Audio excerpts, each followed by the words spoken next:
ప్రస్తుతం కూటమిలో బీటలొస్తున్నాయా అనేటువంటి ప్రశ్న తలెత్తుతుంది. ఎందుకంటే ఇటీవల జరిగినటువంటి కలెక్టర్ల సమావేశం గనుక చూసినట్లయితే దీనికి డిప్యూటీ సీఎం పవన్ కళ్యాణ్ హాజరు కాలేదు. అదే సమయంలో ఆయన ఇంకో చోట ప్రోగ్రామ్ పెట్టుకుని రోడ్లేయాలి, వాటర్ సప్లై XYZ కారణాలు చెప్తూ ఆయన అక్కడికి వెళ్ళిపోవడం జరిగింది. ఈ రోజు చూస్తే ఫారెస్ట్ డిపార్ట్మెంట్ కి సంబంధించినటువంటి సమీక్ష సమావేశాలు ఇవన్నీ కూడా చంద్రబాబు నాయుడు గారు నిర్వహిస్తున్నారు. యాక్చువల్ గా ఈ శాఖ పవన్ కళ్యాణ్ గారు తీసుకున్నది, ఆయన దీంట్లో ఉండాల్సినటువంటి పరిస్థితి, బట్ ఆయన లేరు.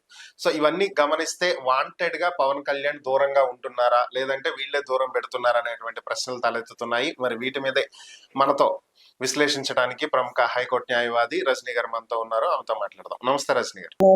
మేడం, ప్రస్తుతం జరుగుతున్నటువంటి పరిణామాలు గమనిస్తే కూటమికి బీటలు వస్తున్నాయా, జనసేన కూటమి నుంచి బయటికి రాబోతుందా అనేటువంటి ప్రశ్నలు తలెత్తుతున్నాయి.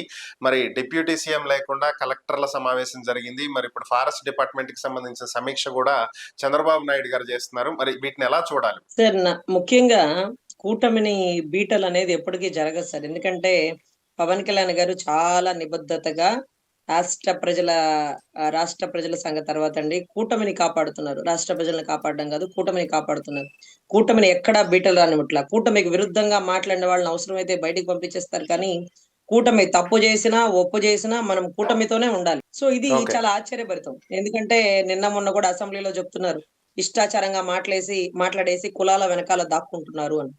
సరే, ఇష్టాచారంగా మాట్లాడి కులాల వెనకాల దాక్కున్న వాళ్ళని చట్టరీత్యా అరెస్ట్ చేయండి, చర్యలు తీసుకోండి. అంతేగాని ఇళ్ల మీదకి నిప్పులు పెట్టి తగలబెట్టి 7 గంటలు ఆరని నిప్పులతో మీరు తగలబెడుతుంటే, ఇళ్ల మీదకి జనాలు కుప్పలు తెప్పలుగా కదిలి వచ్చి దాడి చేస్తుంటే, చట్టాన్ని చేతిలోకి తీసుకున్న ఏ వ్యక్తుల్ని కూడా, అంటే పోలీసులు అమ్మా మీరు అలా కొట్టకూడదు అంటే పోలీసులు నెట్టేసి కార్లు పగలగొట్టినారు కదా.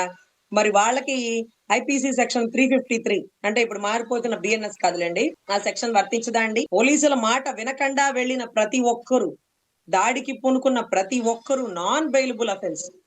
మరి వాళ్ళని ఎందుకు అరెస్ట్ చేయలేదు? అదే కదా మనకి ఉండవల్లి అరుణ్ కుమార్ గారు మాట్లాడారు. మాట్లాడిన వాళ్ళకేమో అరెస్టులు, ఇల్లు తగలపెట్టి దాడి చేసిన వాళ్ళకేమో స్టేషన్ బెయిల్.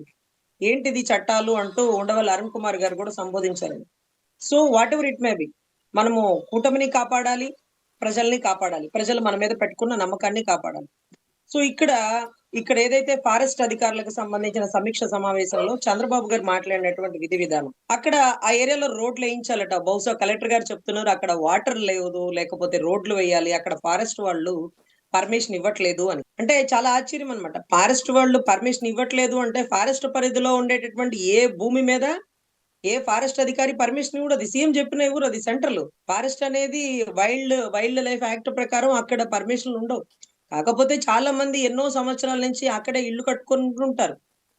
అంత మాత్రానికి వాళ్ళకి రోడ్లు వేసేయాలి, నీళ్లు ఇచ్చేయాలి, కరెంట్ ఇచ్చేయాలి అంటే అది ఆమోదించదగినటువంటి భూములు కాదు. కాబట్టి అక్కడ మీరు నివాస యోగ్యంగా ఉండకూడదు, ఇది గ్రీన్ ట్రిబ్యునల్ లేకపోతే ఇది ఫారెస్ట్ యాక్ట్ అంటూ చాలా కఠినంగా ఉంటాయండి ఫారెస్ట్ యాక్ట్. ఒక్క చెట్టు మీద కూడా చెయ్యి వేయడానికి లేదు, ఇమ్మీడియట్ గా స్పాట్ అరెస్ట్. సో అటువంటి పరిస్థితుల్లో చంద్రబాబు గారు చెప్తున్నారు, ఒక కలెక్టర్ గారు అడిగిన సమాధానానికి, మీరు కళ్ళు మూసుకోండియా, మీరు కళ్ళు మూసుకోండి, మిమ్మల్ని కిడ్నాప్ చేసి అక్కడ పెడితే తెలుస్తుంది అంటే ఎవరితో మాట్లాడుతున్నారు? ఒక ముఖ్యమంత్రి అయితే అయి ఉండొచ్చు, 5 ఏళ్లు ఉండి వెళ్ళిపోయే ఒక ముఖ్యమంత్రులు కానివ్వండి, ఒక ఎమ్మెల్యేలు కానివ్వండి, ఒక బాధ్యతాయుతమైనటువంటి అధికారితో మాట్లాడే విధి విధానం అది కాదు. అధికారులు వాళ్ళు 62 ఏళ్లు వాళ్ళు అదే ఉద్యోగం చేస్తారు. మీరు 5 ఏళ్లు ఉంటారేమో, మీరు 4 సంవత్సరాలు, అదేంటిది 4 సార్లు అనుభవజ్ఞులైనటువంటి సీఎం అయి ఉండొచ్చు.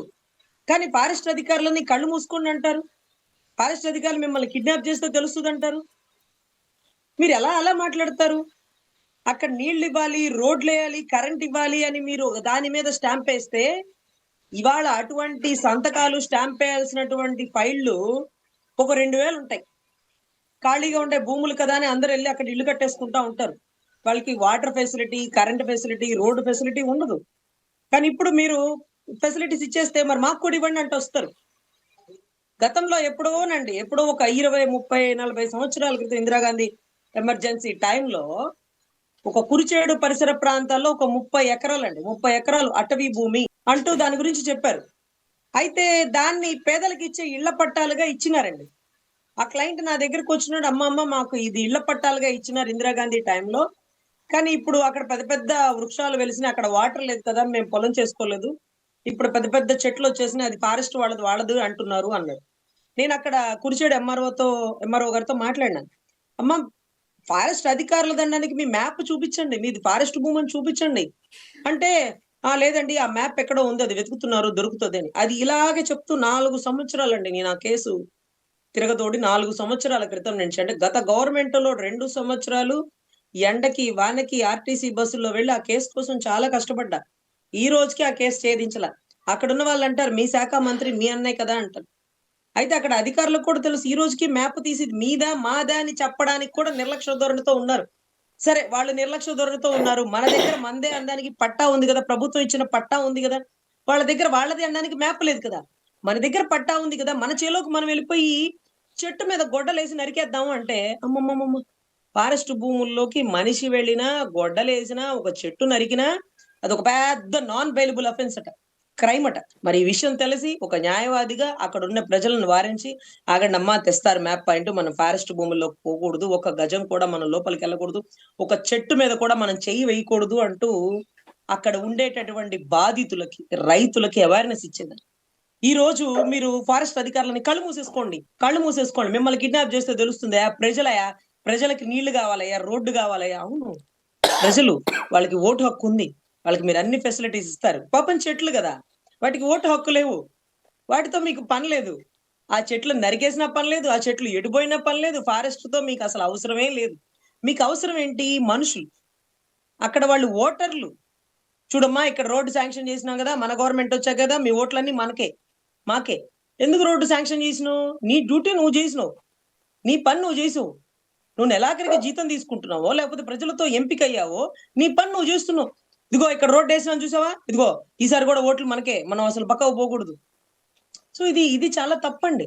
ఇంకా ఇంకా చెప్పాలంటే, ఆయన లేనప్పుడు ఆయనకి సంబంధించిన కలెక్టర్ల సమీక్ష అనేది చేయకూడదేమో. ముఖ్యమంత్రి గారికి అధికారం ఉండొచ్చు, కానీ డిప్యూటీ సీఎం గారి అవకాశం ఆయన కూడా ఉంటే బాగుండేది.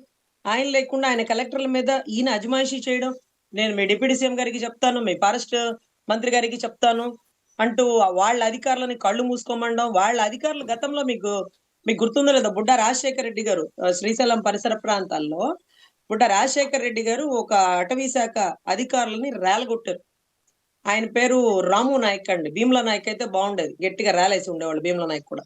రాము నాయక్ కాబట్టి పాపం మాట్లాడలేని పరిస్థితుల్లో అవతల వాళ్ళతో దెబ్బలు తిని, మాటలు పడి, వాళ్ళు ఒక ఫారెస్ట్ అధికారులు యూనిఫామ్ తోనే ప్రెస్ మీట్ ఇచ్చినారు. మేము యూనిఫామ్ లో ఉండగా ఒక ఎమ్మెల్యే మా మీద దాడి చేసినారు, మా వెహికల్ తీసుకుని వెళ్ళిపోయారు, మా వెహికల్ లో ఆయన డ్రైవ్ చేస్తూ మమ్మల్ని ఎక్కించుకొని ఆ అడవుల్లో బాగా రాత్రులు ఒక 2-3 గంటలు 4 గంటలు ఆపకుండా తిప్పేసినారు, మమ్మల్ని దుర్భాషలాడినారు, మా చేతిలో వాకీ టాకీ తీసుకున్నారు. ఇవన్నీ కూడా చెప్పారు.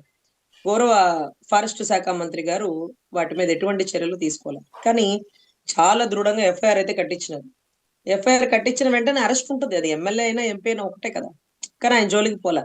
చాలా మంది అన్నారు ఆయన చాలా మంచివాడండి, ఆ ఫారెస్ట్ అధికారులే లంచాలు తీసుకుంటూ రోడ్డు మీద దారి కాస్తూ లంచాలు తీసుకుంటే అక్కడ ఎమ్మెల్యే గారు, ఏంట్రా ఏం పనులు మీది, ఫారెస్ట్ అధికారులు ఈ పనులు మీరు చేసేది, చిల్లర పనులు, ఆ అక్కడ ఉండే సాధారణ ప్రజలు చేస్తారా డబ్బులు, అది ఇది అంటూ కొంతమంది మాట్లాడారు. నేనేమంటున్నానంటే, ఒకవేళ ఫారెస్ట్ అధికారులు తప్పు చేస్తే వాళ్ళని సస్పెండ్ చేయండి, వాళ్ళని కస్టడీలోకి తీసుకోండి. లేదు, తప్పదాగి ఎమ్మెల్యే ఫారెస్ట్ అధికారుల మీద దాడి చేశాడు అనేది నిజమైతే అతన్ని కస్టడీలోకి తీసుకోండి, అతన్ని అరెస్ట్ చేయండి. ఈ రెండిట్లో ఏ పనులు జరగల. అప్పుడు ఏది నిజమో ఏది అబద్ధమో ప్రజలకు ఎలా తెలుస్తుంది? అన్ని తెలిసిన మీరే గమ్మునుంటే ఇంకేం చెప్పాలి? ఎటు నుంచి ఎటు తీసుకొచ్చినా జగన్మోహన్ రెడ్డి గారి దగ్గర ఆపడం గొప్ప విషయమే. కానీ అంతకు ముందు ఎవరున్నారు? ఇది కదా చాలా ఇంపార్టెంట్. సో నిన్న కూడానండి, ఆయన పాడేరు పరిసర ప్రాంతంలో ఒక ఒక ఆవిడ అడుగుతున్నారు, అయ్యా నా భూమిని ఇలా ఆక్రమించేశారు, ఎంఆర్ఓ గారు ఇలా ఇబ్బంది పెడుతున్నారు, పోలీసులు నన్ను చంపేస్తానంటున్నారు, నా భూమి మీరే తీసేసుకోండి, నా ప్రాణాలకు రక్షణ కల్పించండి అంటే, ఆగండి.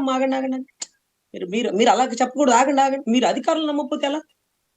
అరే, కంచే చేను వేస్తుంది అంటే ఏదో అంటారు చూడండి. ఆ మాదిరిగా ఈ అధికారులే మమ్మల్ని ఇబ్బంది పెడుతున్నారని ఆవిడ స్వయంగా చెప్తే, ఆవిడ దగ్గర నుంచి కంప్లైంట్ తీసుకొని ఏ అధికారి ఆమెను ఇబ్బంది పెట్టాడో ఎంక్వైరీ చేయాల్సింది పోయి ఆవిడికి చెప్తారా? మీరు అలా అధికారులు అనకూడదమ్మా, అనకూడదు. ఆ అధికారులే మిమ్మల్ని వైజాగ్ లో రోడ్డు మీద ర్యాలీ చేస్తుంటే చేయనీయకుండా ఆపింది ఆ అధికారులే.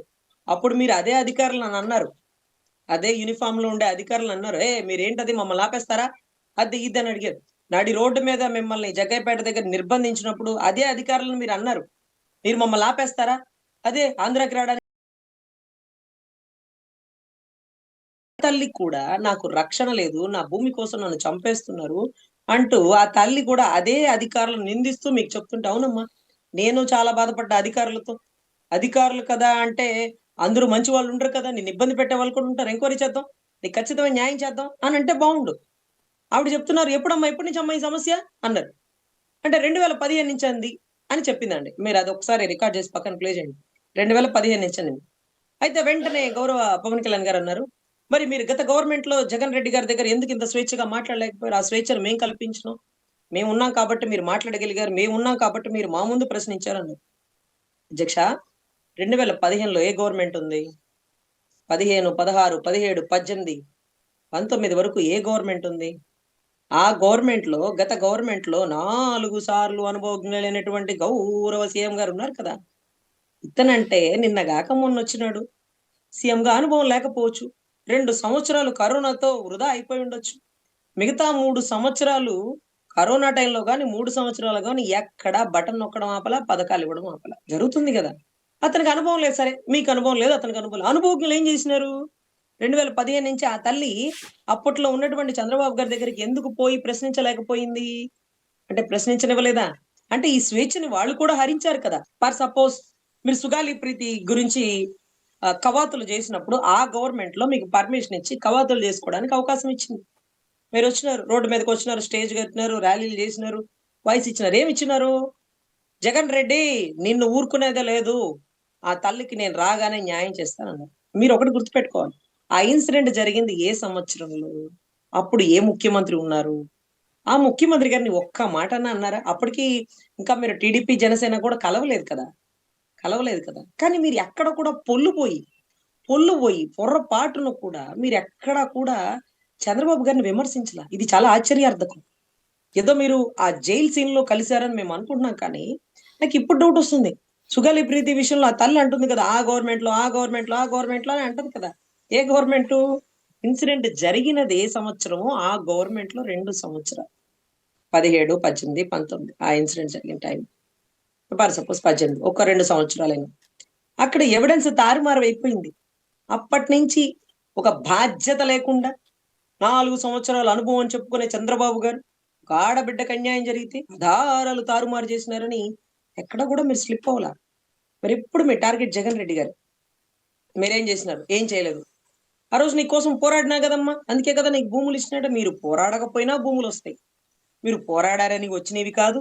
జగన్ రెడ్డి గారు ఇచ్చినాయనిగా వచ్చినవి కాదు. చంద్రబాబు గారు చెప్పారు కదా అని జరిగినవి కాదు. బాబాసాహెబ్ అంబేద్కర్ గారు నా జాతి బిడ్డల్ని, నా జాతి బిడ్డల్ని అవసరానికి ఓట్లలుగా వాడుకుంటారే గాని, వాళ్ళ కష్టకాలంలో మీరు నిలబడరని ముందుగానే గ్రహించి, వాళ్ళ కోసం రాసినటువంటి క్లాజ్ అది. వాళ్ళకి ఆ కుటుంబంలో ఎవరైనా ఒక బిడ్డ అన్యాయంగా చనిపోతే, ఆ బాధలో ఉంటారు. వాళ్ళ ఆర్తనాదాలు వర్ణనాతీతం. వాళ్ళు తినడానికి కూడా, పోరాటానికి కూడా, పని చేయడానికి కూడా అవకాశం ఇవ్వరు. ఎందుకంటే ఊరి చివర పాకలు, పేరు చివర తోకలు సర్వసాధారణం కదా. అందుకని ఏదన్నా కుటుంబంలో అన్యాయంగా ఒక బిడ్డని చంపబడితే, చనిపోతే అప్పుడు ఆ బిడ్డకి, ఆ కుటుంబానికి ఒక ఉద్యోగం. ఒక 5 ఎకరాలో, 2 ఎకరాల భూమి, ఒక 5 సెంట్లు, ఒక 5 సెంట్లు నివాస స్థలం. ఏదో ఒక లెక్క ఉంటదండి. ఒక ఉద్యోగం, ఒక నివాస స్థలం, ఒక భూమి. అంటే పంట భూమి అన్నమాట. సో అవి 2,00,00,000 ఒకవేళ ఎకరం 2,00,00,000 ఎకరం 2,00,00,000 అయితే ఇచ్చింది ఎవరు? జగన్ రెడ్డి గారేగా. ఎకరం 10,000, 20,000, 50,000, ₹1,00,000 కూడా లేని భూములున్నాయి. అవి ఇవ్వచ్చుగా. ఎకరం ₹1,00,00,000, 2,00,00,000 భూమిని ఇచ్చింది జగన్ రెడ్డి గారా? అంటే మీరు జగన్ రెడ్డి గారిని తప్పట్లు కొడుతున్నట్టు. ఒక ఆడబిడ్డ కోసం 2,00,00,000 ఖరీదైన భూమిని ఇచ్చాడు. అతను తలుచుకుంటే 2,00,000 భూమిని కూడా ఇవ్వచ్చు కదా. 2,00,00,000 అది మీరు అడిగితే వచ్చిందన్నారు తప్పదు. ఆ కుటుంబానికి 2 ఉద్యోగాలు ఇచ్చినారన్నారు తప్పదు. ఆ కుటుంబానికి ఒక ఉద్యోగమే వచ్చారు. ఆ తల్లి ముందుగానే ఉద్యోగస్తురాలు. ఆ తల్లి ఆర్తనాదాలు ఇప్పటికి ఎవరు పట్టించుకోవట్ల.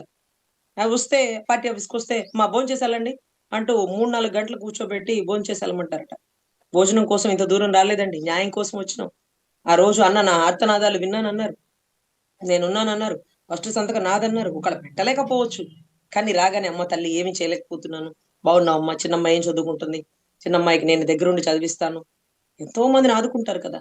అట్లా కొంచెం దగ్గరగా, ప్రేమగా మాట్లాడొచ్చు కదా. అక్కర్లా. మాట్లాడాల్సిన అవసరం అయిపోయింది. మాట్లాడక్కర్లా. నేనేమంటున్నానంటే మీరు చేయలేకపోవచ్చు. కానీ మీకున్న విలువైన సమయంలో ఒక్క పావు గంట కేటాయించి మీరు దగ్గర తీసుకుంటే, ఆ తల్లి బాధ చాలా తీరే అవకాశం ఉంటుంది కదా! ప్రభుత్వం రాగానే ఆవిడ మీ మీదకి వ్యతిరేకం అయిపోలా. చాలా టైమ్ ఇచ్చింది. 10 నెలలిచ్చింది, 12 నెలలిచ్చింది, 14 నెలలిచ్చింది. నా అన్న బిజీగా ఉన్నాడులే, అన్ని పనుల్లో బిజీలో పడిపోయి నా పని మర్చిపోయాడులే. కానీ చేస్తాడు. నాకు నమ్మకం ఉంది. చేస్తాడు. చేస్తాడు. ఎప్పుడు?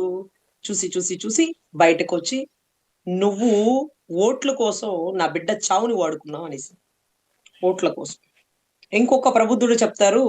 గుంటూరు సింహ గుంటూరుకు సంబంధించిన జిల్లా అధ్యక్షుడు. "ఏమ్మా! నువ్వు చేసుకుంది రెడ్డిని గదా! నువ్వేంది ఎస్టీ అంటావు?"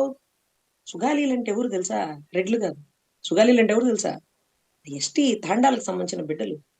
భర్త భర్త భర్త ఇంటి పేరు లేకపోతే భర్త తాలూకా కులమే కంటిన్యూ అవుతుంటది. ఈరోజు భార్య రెడ్డి సామాజిక వర్గమే. వారిద్దరు ఇష్టపడి పెళ్లి చేసుకున్నారు. భార్య ఉద్యోగస్తురాలు. ఉద్యోగస్తురాలు కాబట్టి ఈ రోజుకి ఆ రెడ్డి సామాజిక వర్గమే కంటిన్యూ అవుతదేమో. కానీ కట్టమంచి రామలింగారెడ్డి అనే స్కూల్‌లో అన్యాయం జరిగింది. 4 గోడల మధ్య ఆ బిడ్డని రేప్ చేసేసి ఊరేసేసినారు. మరి అప్పుడు వారి సామాజిక వర్గం వాళ్ళే ఆ అమ్మాయిని ఇబ్బంది పెట్టారుగా. వాళ్ళందరిని కాదనుకుని అప్పుడు నీ కోసం నీ దగ్గరికి నిన్ను నమ్మొచ్చిందిగా. అప్పుడు తెలీదా నీకు కులం? అప్పుడు తెలీదా నీకు ఉద్యోగం ఉందని? అప్పుడు తెలీదా నువ్వు కవాతులు చేసేటప్పుడు ఆ పిల్ల రెడ్డని? ఇప్పుడు తెలిసిందా? అయితే రెడ్డయితే చెయ్యరా? రెడ్లకి చెయ్యరా? కుల మతాలకి అతీతంగా మనం పనిచేయాలి కదా! రెడ్డయితే చెయ్యరా? ఏదో ఎస్టీ బిడ్డలు, ఎస్సీ బిడ్డలు. అందుకనే, అందుకనే ప్రభుత్వం కాదండి. ఈ ప్రభుత్వాలు వాతావరణాన్ని బట్టి మారిపోతాయి అనేసే అంబేద్కర్ గారు పాపం ఒక పార్టీని పెట్టి, ఆయన పోటీ చేసి, ఆయన్ని ఇబ్బంది పెట్టి, ఆయన్ని ఓడించి, ఇవన్నీ చూసి రాజకీయమే ఒక రొచ్చు అని బయటకొచ్చేసినారు. మతాలకు అతీతంగా ఒక బౌద్ధ మతాన్ని స్వీకరించారు. రాజకీయాలకు అతీతంగా చాలా దూరంగా ఉన్నారు. ఆయన అందుకనే రాజ్యాంగంలో రాయాల్సిందంతా రాసేసి అప్పజెప్పొచ్చేసాడు.